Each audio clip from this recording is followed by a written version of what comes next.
कैसे हैं आप सभी लोग। स्वागत है आप सभी का अकेडमिक वार्ता पर। हम लोग UGC net, JRF, TGT, PGT, GDC assistant professor history की क्लास में हैं। हम लोग थोड़ा सा लंबे अंतराल के बाद मिल रहे हैं, इसी कारणवश समय से क्लास नहीं अपलोड हो पाई, उसके लिए क्षमा प्रार्थी हैं। हम लोग पिछली क्लास में मौर्य साम्राज्य पढ़ रहे थे। मौर्य साम्राज्य के अंतर्गत अशोक का धम्म मतलब मौर्यकालीन धार्मिक जीवन पढ़ रहे थे। यहाँ तक क्लियर हो गया था। आज टॉपिक है मौर्यकालीन स्थापत्य कला। मौर्यकालीन स्थापत्य कला पढ़ने वाले हैं। अगर हम लोग मौर्यकालीन स्थापत्य कला की बात करें तो क्या मौर्य काल के पहले घर नहीं बनते थे? बनते थे। घास फूस के बनते थे जो विनष्ट हो जाते थे। लेकिन मौर्य काल आते आते पत्थरों का प्रयोग होने लगा। पत्थरों के प्रमाण आज तक हमें मिले हैं। लकड़ी प्लस पक्की मिट्टी के ईंटों के प्रमाण मौर्य काल तक आते आते पत्थरों का प्रयोग होने लगा था। की मिट्टी का मतलब पक्की मिट्टी की ईंट प्लस लकड़ी आदि का प्रयोग होने लगा था। एक व्यक्ति हुआ, उसका नाम था मेगस्थनीज। मेगस्थनीज का नाम सुने हैं?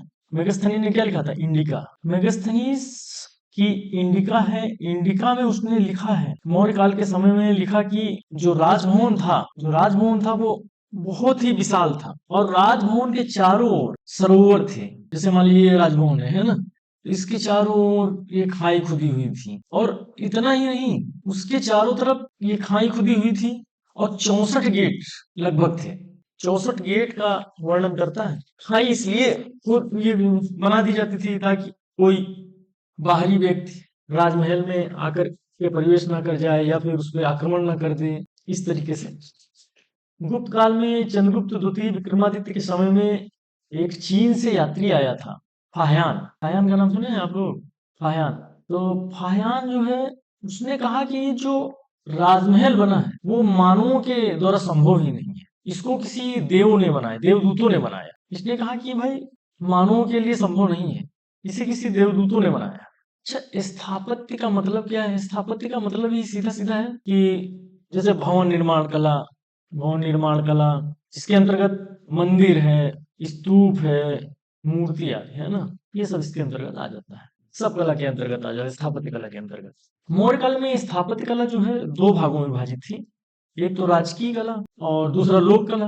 राजकीय कला क्या थी? जो राज्य की आवश्यकता के लिए राज्य के संसाधनों के द्वारा दिशा निर्देश में जब कोई चीज विकसित की जाती थी उसको राजकीय कला कहते थे। जैसे कोई विशाल महल बना दिया गया, नगर बना दिया, स्तूप, स्तंभ, गुफाएं आदि, इस तरीके से। इसी बात को आप लिख सकते हैं, लिख लीजिए। राज्य की आवश्यकता के लिए राज्य के संसाधनों से राजा के दिशा निर्देशों में जब कोई चीज विकसित की जाती है उसे राजकीय कला कहा जाता है। उदाहरण के लिए विशाल महल हो गया, नगर हो गया, स्तूप हो गया। लोक कला क्या है? लोक कला वो है जो जनता के द्वारा, कलाकारों के द्वारा निर्माण किया जाता है, उसे लोक कला कहा जाता है। जैसे किसी देवी देवता की मूर्ति या छिछड़ी की मूर्ति, इस तरीके से। तो इसी को लिख लीजिए। जनता की आवश्यकता के लिए, जनता की आवश्यकता के लिए कलाकारों ने जो निर्माण किया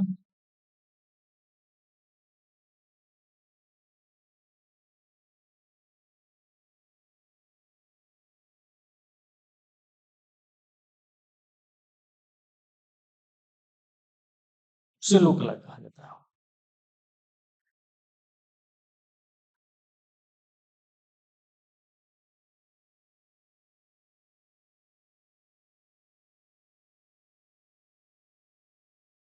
जैसे दीदारगंज से कुछ मूर्तियां मिली हैं पटना में। देखिए जैसे स्तूप है ना। तो स्तूप क्या है?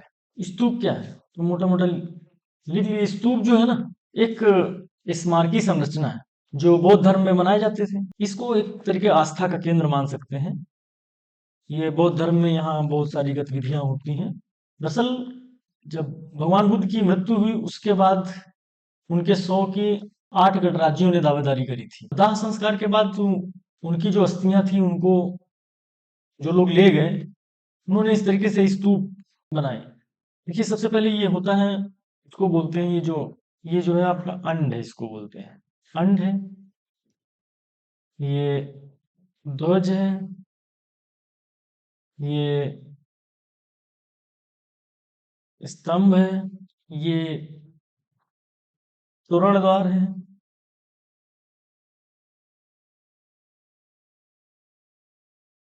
इसको मेधी बोलते हैं,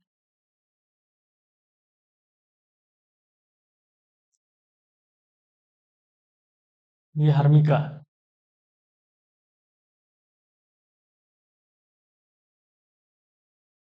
इस तरीके से स्तूप की संरचना देखने को मिलती है। अगर स्तूप के बारे में बात करें तो स्तूप क्या है, एक लाइन में अगर लिखना हो तो स्तूप एक स्मारकी संरचना है। स्तूप एक स्मारकी संरचना है। कहा जाता है अशोक ने कहा जाता है अशोक ने 84,000 स्तूप बनवाए थे। गुहा क्या है, गुफाएं। दरअसल अशोक ने बराबर की पहाड़ी पर कुछ गुफाएं बनवाई, उन्हें आजीवक संप्रदाय को दी। ये जिला बोध गया है बिहार में। इसमें एक तो सुदामा गुफा,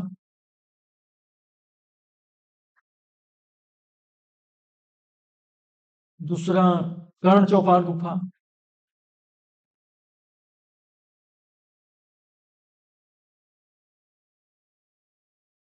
तीसरा विश्व झोपड़ी।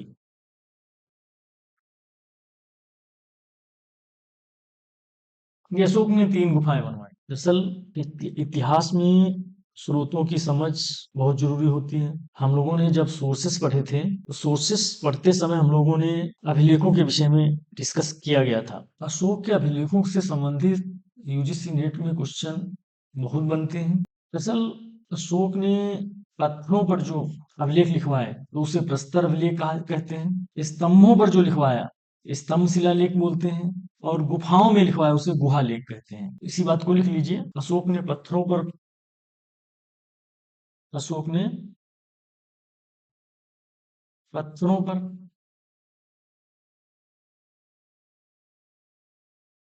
अभिलेख लिखवाए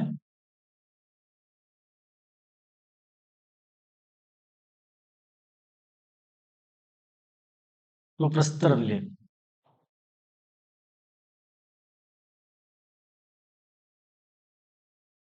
तो प्रस्तर शिलालेख।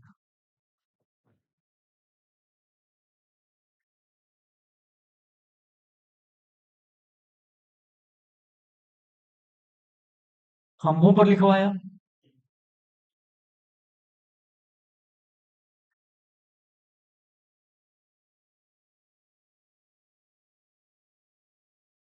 स्तंभ शिलालेख।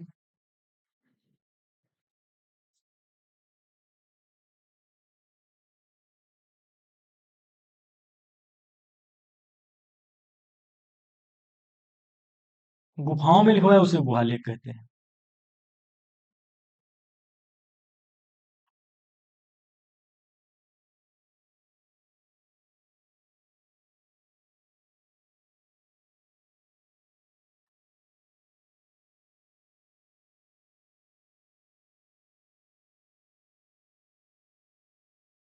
अच्छा, अशोक के अभिलेखों की चर्चा जिसने पहली बार की वो एक पादरी व्यक्ति थे, उनका नाम था टी फेंथलर।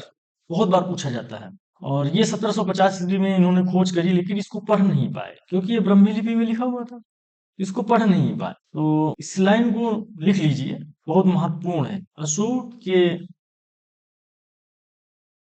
अभिलेख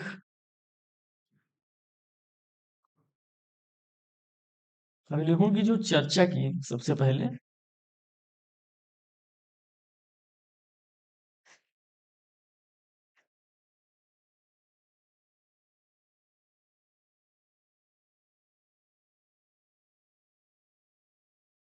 वह एक पादरी थे जिनका नाम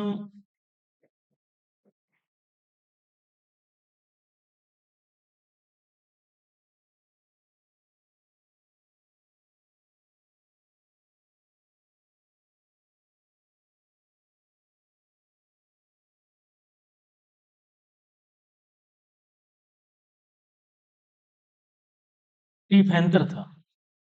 1750 ईस्वी में इन्होंने खोज करी।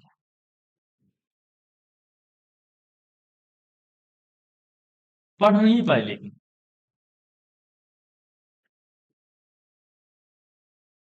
ब्रह्मी लिपि में थे।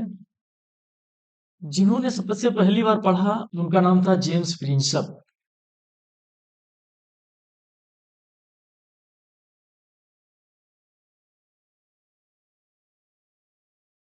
1837 में। भाषा प्राकृतिक थी।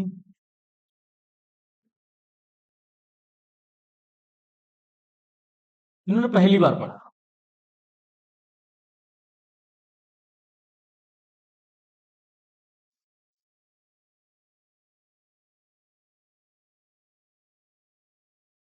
भाषा प्राकृतिक।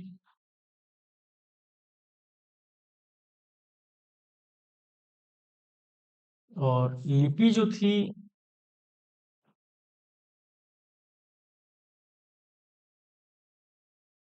ब्रह्मी, खरोष्टी,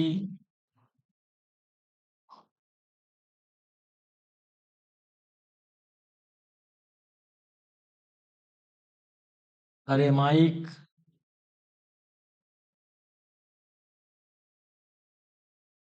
और यूनानी।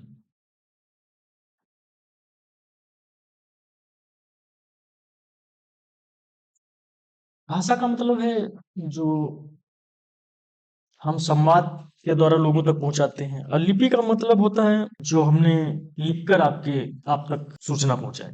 अगर हम लोग अभिलेख के प्रकार की बात करें,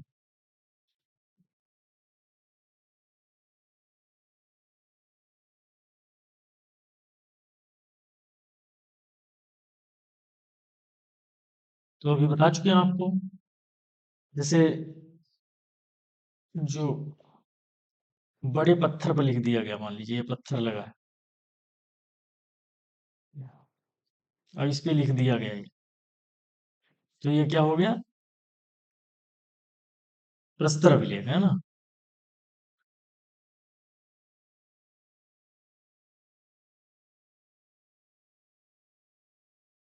इसी तरीके से कोई बड़ा सा खंभा है,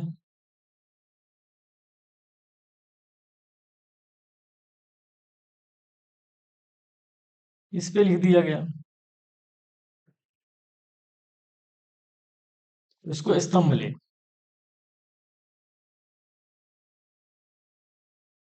इसी तरीके से कोई गुफा में लिख दिया गया है ना, ये गुफा है, तो गुहा लेख।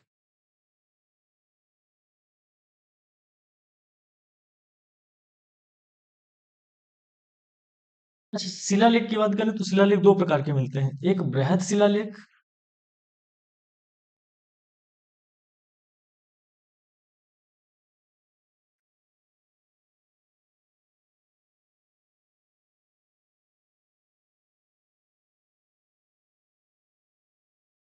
और दूसरा लघु शिलालेख।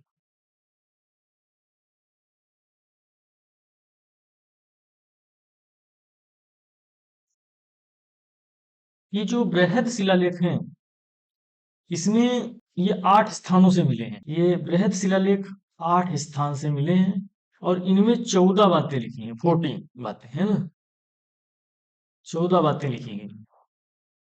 मतलब इस तरीके से समझ सकते हो, मान लीजिए जैसे आप यूनिवर्सिटी जाते हैं, तो यूनिवर्सिटी गेट पर देखते हैं एक बोर्ड लगा रहेगा कि ये सेमिनार होने वाला है। कहीं पर कोई सेमिनार हो रहा है तो यूनिवर्सिटी सूचना देती है, गेट पर एक बोर्ड लगा देगी बड़ा सा। मान लीजिए एक बोर्ड है, उसमें 14 बातें लिखी हैं, और उस 14 बातों को 8 जगहों पर यूनिवर्सिटी, पूरी यूनिवर्सिटी में लगा दिया जाए। तो इस तरीके से ये क्या हो गया, ये जो बृहद शिलालेख है, ये 8 स्थानों से मिले हैं, इनमें 14 बातें लिखी हुई हैं। तो इनको हम लोग देख लेते हैं। ये मैप है, मैप में देख लेते हैं। सबसे पहले तो ये एक जगह है, कालसी।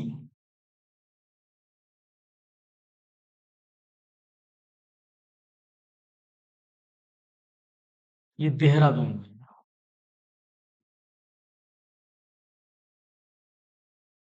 देहरादून उत्तराखंड, यहाँ से एक मिला है। उसके बाद में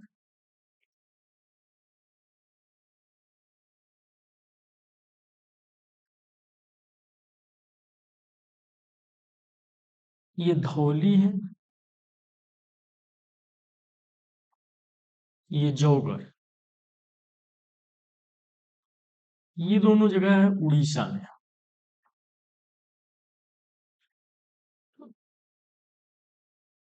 ये एरागुड़ी है, एरगुड़ी है।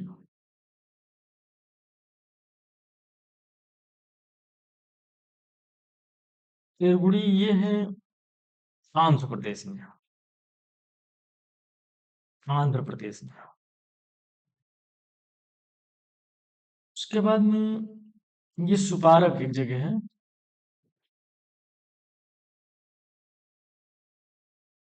ये महाराष्ट्र में है।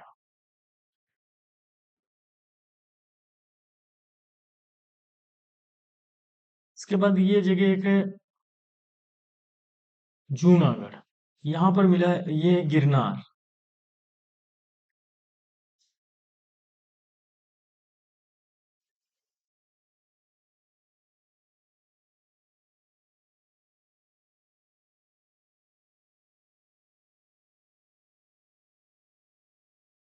जूनागढ़ है ना, ये गुजरात में है। जूनागढ़ का झील वगैरह आप लोग पढ़े होंगे, है ना, गिरनार झील। उसके बाद ये एक जगह है सहवाजगढ़ी।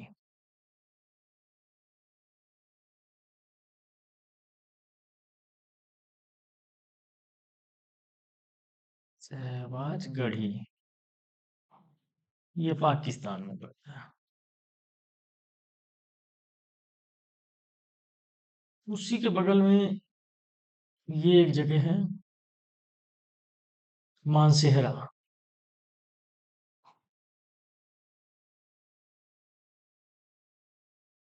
ये भी पाकिस्तान में है। आज के समय में पाकिस्तान है ना। ये 8 जगहों से बृहद शिलालेख हमको मिले। इनमें 14 बातें लिखी गई हैं। चलिए हम लोग देख लेते हैं कि जो 14 बातें लिखी गई हैं, जो विषय हैं। तो सबसे पहला 1 नंबर पर है जीव हत्या निषेध। जीव हत्या निषेध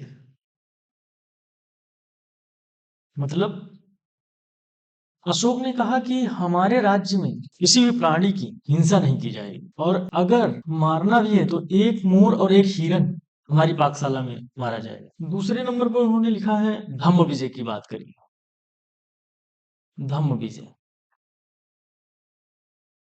धम्म विजय में जैसे इसके अंतर्गत पड़ोसी राज्यों का उल्लेख है, वैचारिक विजय की उल्लेख है, जिसमें चेर है, चोल है, पांड है, सरीपुत्र है, ताम्रपाणी है, यवन राज्यों का उल्लेख वर्णन किया गया है। तीसरे नंबर में है अनुसंधान की बात करी।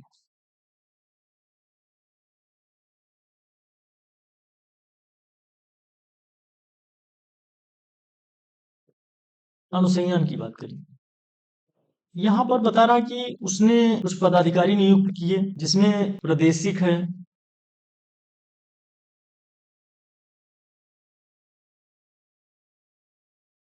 रज्जुक है,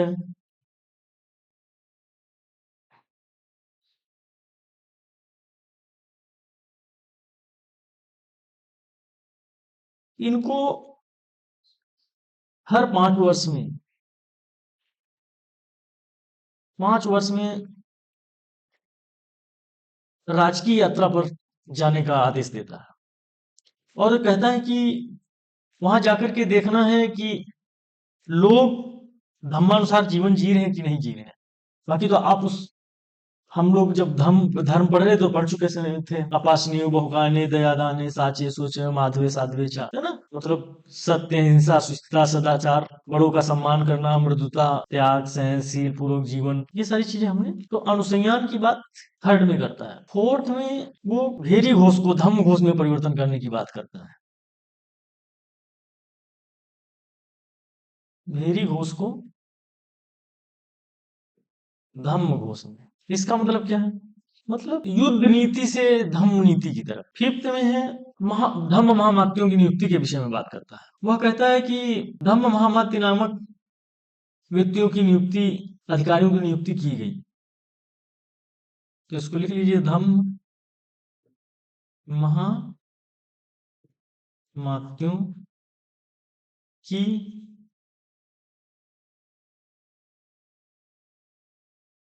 नियुक्त का वर्णन।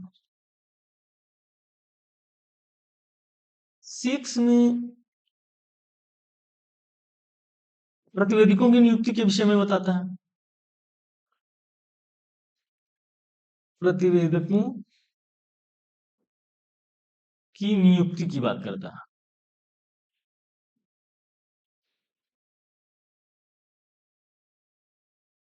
मतलब प्रतिवेदक कौन से प्रतिवेदक? वो जो कहता है हर समय जनता के विषय में उसको सूचना दे, चाहे जिस पहर में, चाहे मैं भोजन कर रहा हूँ, चाहे अंतापुर में हूँ मतलब शयन कक्ष में, चाहे बगीचा में हूँ, प्रतिवेदक मुझे प्रजा के विषय में हमें अवश्य उनका हाल बताए, मैं प्रजा का कार्य हर जगह कर सकता। 6 में ये बातें लिखी हैं। 7 में उसने कहा कि सभी धर्म के लोग मिलजुल कर रहे हैं,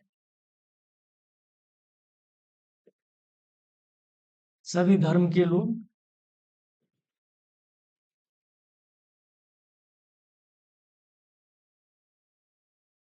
मिलजुल कर रहे हैं।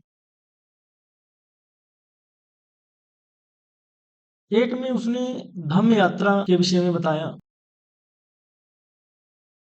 धम्म यात्रा के विषय में बताया। 10वें वर्ष बोध गया गया।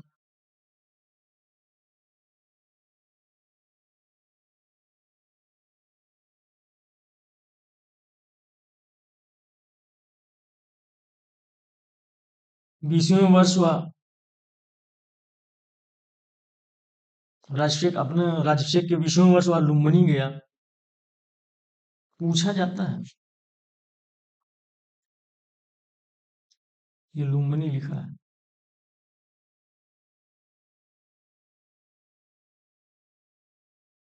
कहीं कहीं लुम्बिनी ऐसे लिखा मिलेगा, कहीं कहीं ऐसे लिखा मिलेगा, ये बा बना है लुम्बिनी है ना, ऐसे लिखा मिलेगा, कहीं कहीं ऐसे लिखा मिलेगा। ठीक है।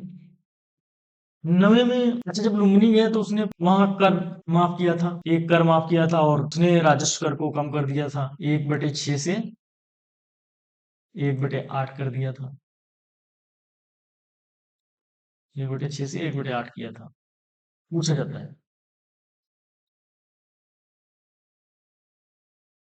9वें में उसने मंगलाचार की बात करी, मंगलाचार की बात करी। मंगलाचार क्या है? उसने कहा मंगलाचार की जगह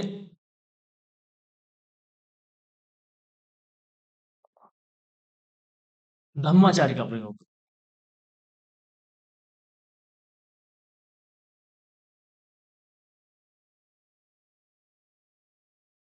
धम्माचार का पालन करें। मतलब क्या? मतलब ये है कि आप प्राणियों के प्रति संयमपूर्ण व्यवहार करें।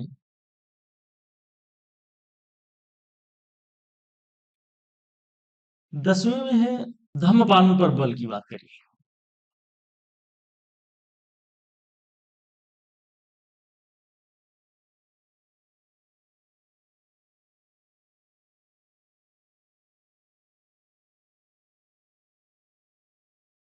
धम्म पालन पर बल।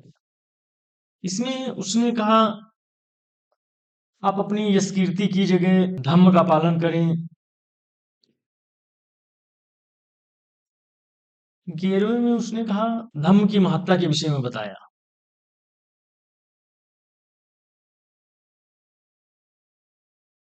मतलब उसने कहा धम्म जैसा कोई दान नहीं, धम्म जैसी कोई प्रशंसा नहीं, धम्म जैसी कोई मित्र नहीं। उसने धम्म के की महत्ता के विषय में बताया। 12वें में उसने धम्म का सार,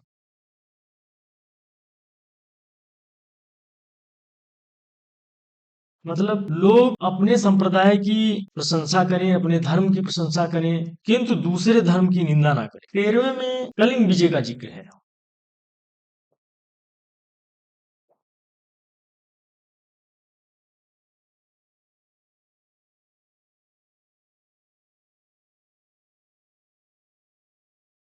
ये बहुत इंपॉर्टेंट, बहुत बार पूछा जाता है, बहुत बार पूछा जाता है। इसी में आठवीं जनजातियों के विषय में भी चेतावनी दी गई।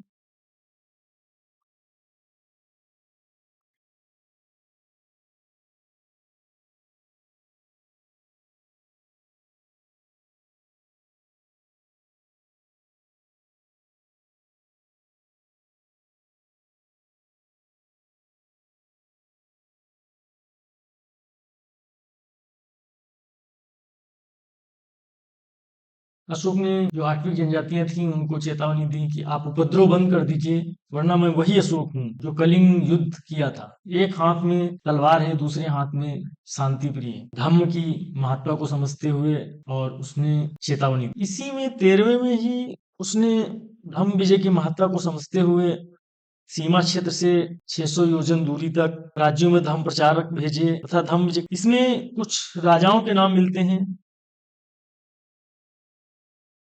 इसमें 5 राजाओं का उल्लेख मिलता है, जैसे अंतियोकस या अंतियोक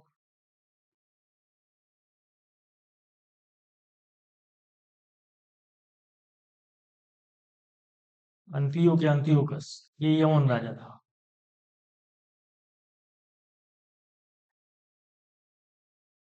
दूसरा नंबर तुला माया।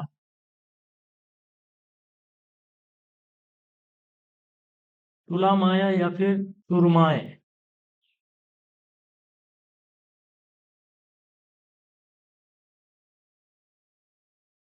ये टालमी द्वितीय फिलाडेल्फस का मित्र। तीसरा है अंतेकिन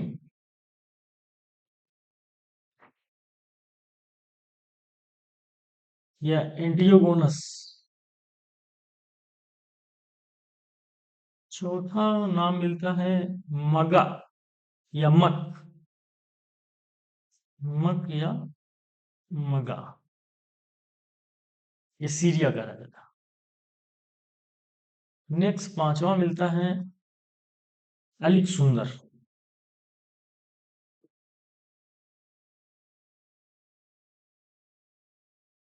अलिक सुंदर। तो हम लोग लव शिलालेख के बारे में देखेंगे। लव शिलालेख, इसमें अशोक के व्यक्तिगत जीवन की जानकारी मिलती है। इसमें अशोक के व्यक्तिगत जीवन की जानकारी मिलती है। इसमें हम राज्यवाद देखेंगे, कौन से राज्य में कितने मिले हैं, कहाँ कहाँ। सबसे पहले कर्नाटक में देखेंगे। कर्नाटक में सबसे पहले ब्रह्मगिरी, जंगीरा रामेश्वर में मिला है। सिद्धपुर में, मास्की में इसमें अशोक का नाम अशोक मिलता है। गोभी मठ में, पाल पाल पाल किंगुड़ी में, नेत्तूर में या नेट्टूर अशोक का नाम अशोक इसमें मिलता है। उदयगोलम अशोक का नाम अशोक मिलता है। सन्नाती गुलबर्गा, ये भी कर्नाटक में है। उसके बाद आंध्र प्रदेश में हम लोग देखेंगे। आंध्रा में येलागुड़ी नाम से मिला है, ये कर्नूल जिले में है। राजमंडलगिरी में मिला है। उसके बाद मध्य प्रदेश में देखेंगे रूपनाथ, यहाँ मध्य प्रदेश जबलपुर जिले में है। गुर्जरा मध्य प्रदेश के दतिया जिले में है, इसमें भी अशोक का नाम अशोक मिलता है। पनगुड़िया सीहोर में। उसके बाद राजस्थान में हम लोग देखेंगे भब्रू, ये बैराट, भब्रू या बैराट, इसको राजस्थान के जयपुर जिले में। दिल्ली में बहापुर में मिला है। उत्तर प्रदेश में अहरौरा मिर्जापुर से। बिहार में सासाराम, ये लव शिलालेख मिले हैं। उसके बाद हम लोग अशोक द्वारा बनवाए गए स्तंभ लेख, इस सात सात विषय हैं, उसमें 6 स्थानों पर मिले हैं। 7 विषय हैं, 6 स्थानों पर मिले हैं। ज्यादातर 6 ही बातें हैं, तो इन स्थानों को हम लोग देख लेंगे। इनकी ये 6 जगहों से मिले हैं। 7 बातें हैं, 7 विषय हैं। तो सबसे पहले हम लोग देखेंगे ये जगह है, यहाँ पर ये है मेरठ। तो पहले मेरठ में ये, बाद में 1750 में इसकी खोज स्टीफेंसलर ने की थी, लेकिन इसको बाद में फिरोज शाह तुगलक दिल्ली मंगवा लिया। अब इसे दिल्ली मेरठ के नाम से जाना जाता है ना। अब इसे दिल्ली मेरठ नाम से जाना जाता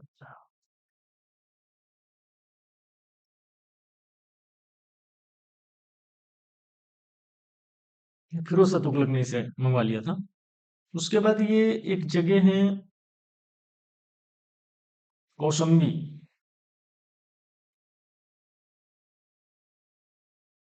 ये इलाहाबाद के बिल्कुल जस्ट बगल में है। और यहाँ अशोक ने 6 बातें लिखवाई। बाद में गुप्त शासक समुद्रगुप्त ने इसी में प्रशस्त अभिलेख लिखवाया। और इसके बाद हम लोग ये देखेंगे, एक है रंपुरवा।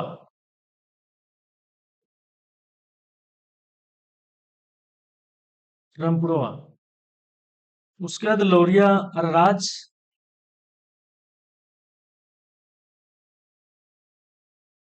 लौरिया अरराज। उसके बाद लौरिया नंदनगढ़।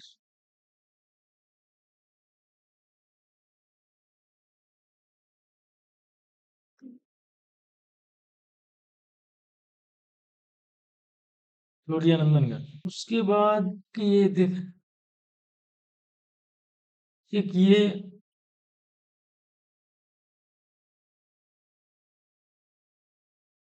चोपड़ा।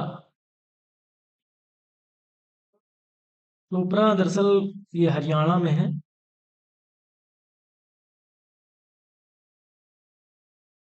ये जिला अम्बाला।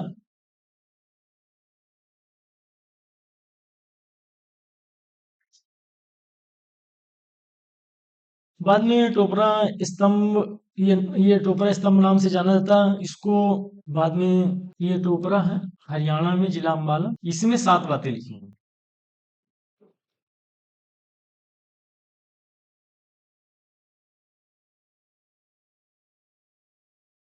बाकी सभी में 6-6 बातें लिखी हुई, इसमें 7 बातें लिखी हुई हैं, अंकित हैं, जिसमें एक लोक कल्याणकारी कार्य से संबंधित है।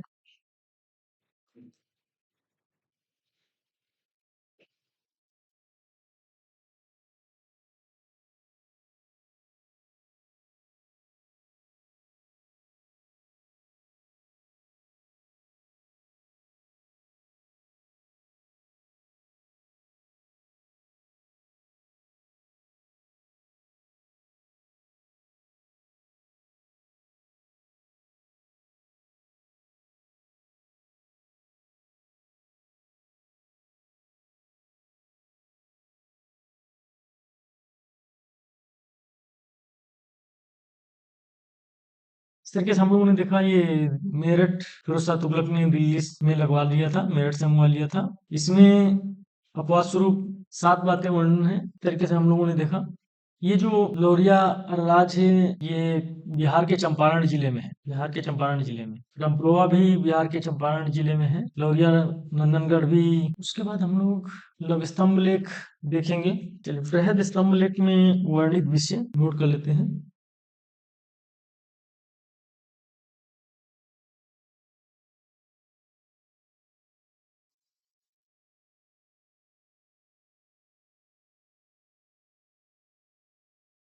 इसमें सबसे पहले नंबर पर लिखवाया गया कि ये अभिलेख राज्यभिषेक के 26वें वर्ष में लिखवाया गया। मेरे सभी कर्मचारी धम्म का पालन करें। मेरे सभी कर्मचारी धम्म का पालन करें। दूसरे नंबर में बृहद शिलालेख में दूसरे नंबर में लिखा गया धम्म क्या है। पूछता है क्वेश्चन, धम्म क्या है, किसने, अशोक ने लिखवाया। तो दूसरे, कीमचू धम्मे,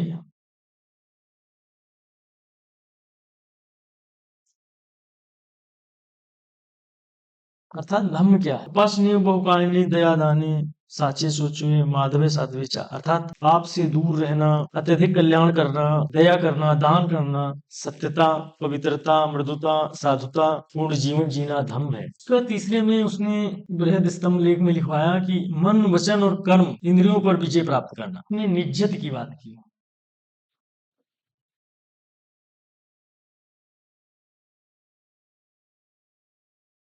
चौथे में रज्जु।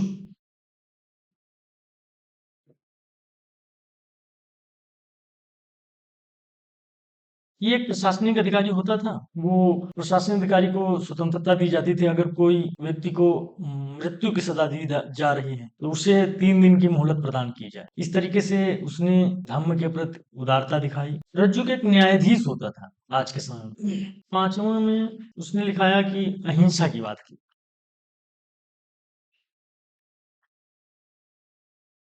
इसमें प्राणियों का वध बंद करा दिया जाए। मैंने अपने राज्याभिषेक के 26वें वर्ष विभिन्न प्रकार के प्राणियों का वध करना वर्जित कर दिया है। 6 में सभी धर्मों का सम्मान करने की बात करी गई। सभी संप्रदाय का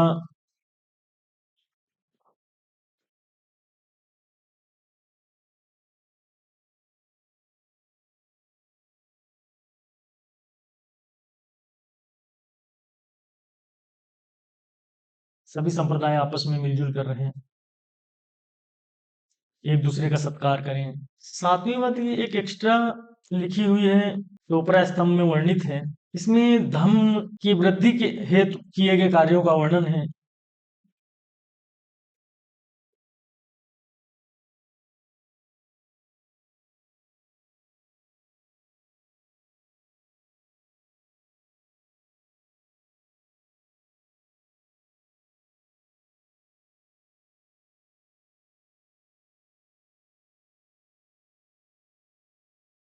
इसमें लोक कल्याणकारी कार्यों का वर्णन है, जैसे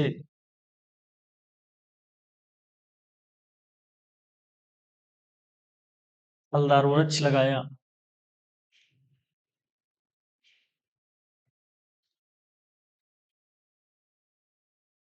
कुआं खुदवाया,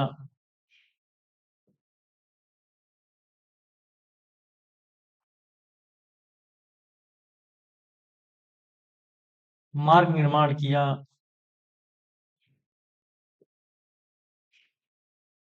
औषधालय आदि।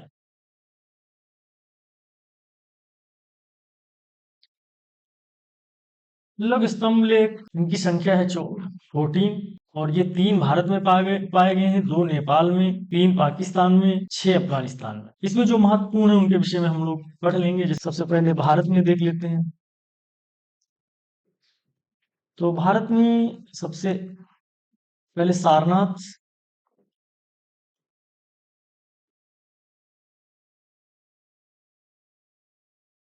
इसे राजकीय चिन्ह लिया गया है। आप लोग जो नोट पर देखते हो, ये सारनाथ है कहाँ? ये उत्तर प्रदेश के वाराणसी जनपद में स्थित है। उत्तर प्रदेश के वाराणसी जनपद में। जब आप कभी बनारस जाओ तो ये बनारस के बगल में ही है। ये राजकीय चिन्ह यहाँ से लिया गया है। राजकीय चिन्ह जो आप नोट पर देखते हो, 4 शेर बने हुए निशान है, चक्र बना हुआ है, धर्म चक्र परिवर्तन, राष्ट्रीय ध्वज का जो चक्र है अपने यहाँ, वो भी लिया गया। उसके बाद दूसरा है सांची। सांची, इसमें भी 4 शेर बने हुए हैं।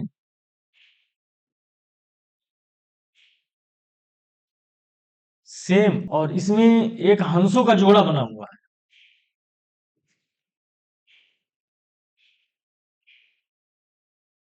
हंसों का जोड़ा बना हुआ है।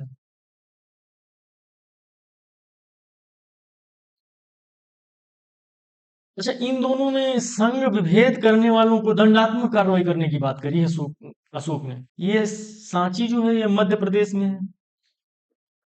मध्य प्रदेश के रायसेन जिले में स्थित है। सांची का स्तूप भी है, सारनाथ का स्तूप भी है ना। उसके बाद तीसरा है कौशाम्बी। ये इलाहाबाद के पास है, प्रयागराज के पास। इसमें भी राजकीय निर्देशों का उल्लेख है। यहाँ पर एक महत्वपूर्ण है, अशोक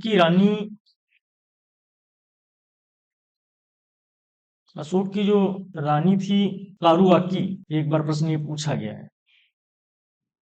उसके द्वारा दान देने का वर्णन है। कारुआकी द्वारा दान देने का वर्णन है। रानी का अभिलेख भी इसे बोला जाता है, कई बार पूछ लेता है। नेपाल में देखें अगर, तो नेपाल में लुम्बिनी, या इसको रुमिनदेही भी लिखते हैं, रुमिनदेही। यहाँ अशोक अपने राज्य के 20वें वर्ष गया था,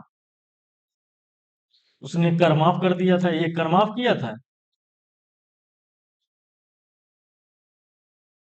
और एक राजस्व कर के कम किया था। 1/6 की जगह 1/6 से 1/8 कर दिया था।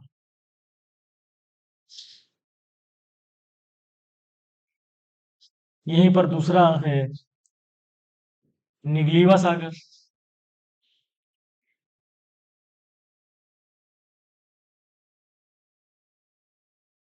निगलीवा सागर, यहाँ पुनर्निर्माण करवाया था अशोक ने इसका, निगलीवा सागर का।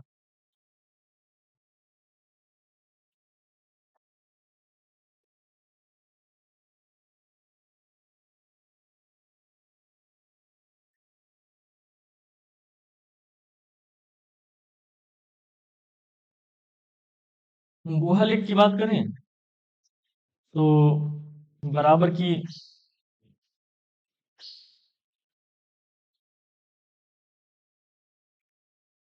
पहाड़ियों पर बनवाई। ये बराबर की पहाड़ियां कहाँ हैं? बिहार में, बोध गया।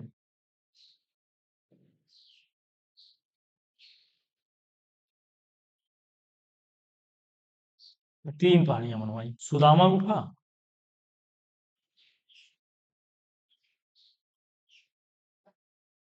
कर्ण चौपाल,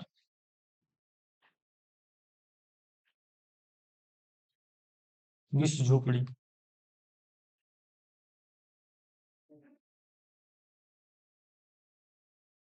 इनमें जो लिखाया गया, इसकी भाषा प्राकृत थी और लिपि ब्रह्मी।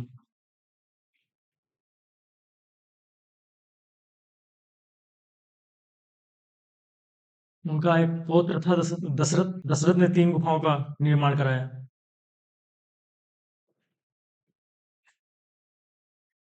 उसमें एक थी लोमहर्ष,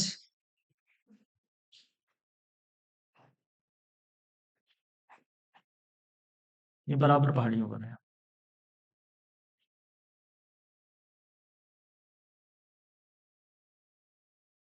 दूसरी है गोपिका,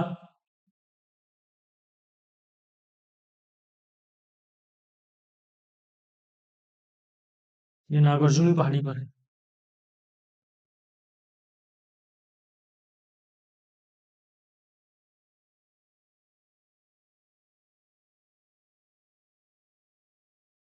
तीसरी है बर्थिका,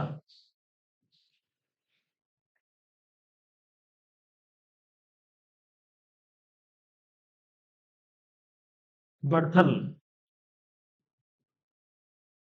पहाड़ी पर। फिर वही भाषा प्राकृत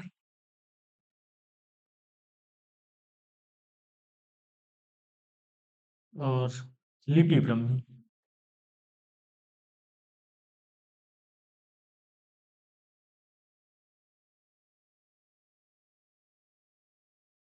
आज यहीं तक। नेक्स्ट क्लास में हम लोग पढ़ेंगे उत्तरमोड़ काल।